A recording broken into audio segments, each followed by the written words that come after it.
Yang ini korang jangan letak banyak sangat. Takut nanti rambut korang tu dia makin lebat pula. Dr. Lan ni tak tahulah nak untung ke nak rugi. Korang tahu tak, dulu harga dia 1 lebih. Hari ni harga dia ada 50% off. Cuba korang cek kat bawah tu. Kalau katakan siapa rambut dia gugur banyak, lepas tu dia punya kulit kepala berminyak, nak dapat rambut yang panjang macam saya ni, bukan senang ya korang. Sebab tu saya rekomenkan korang untuk pakai ni, water spray daripada Dr. Lan yang ini. Yang ini, dia vitamin rambut je. Tapi, bila korang nak pakai tu, yang bagusnya, dalamnya ada bijih hitam, beras hitam, rosemary. Lepas tu, dia ada halia. So, bila korang letak dekat bahagian korang punya rambut ni, jangan risau. Dia mudah nak serap. Letak je dekat bahagian dalam.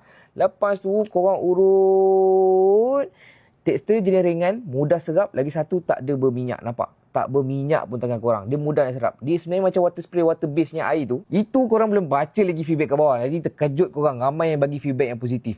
Kalau kata korang nak rambut yang panjang, nak nampak lebat, tak nak gugur sangat kan, nak kurang gugur tu kan, boleh try pakai yang ini. Yang ni harga dia tengah murah je. Harga satu ni tengah murah, baik korang beli cepat-cepat. Tapi kena konsisten pakai hari-hari. Barulah nampak dia punya perubahan tu macam ni.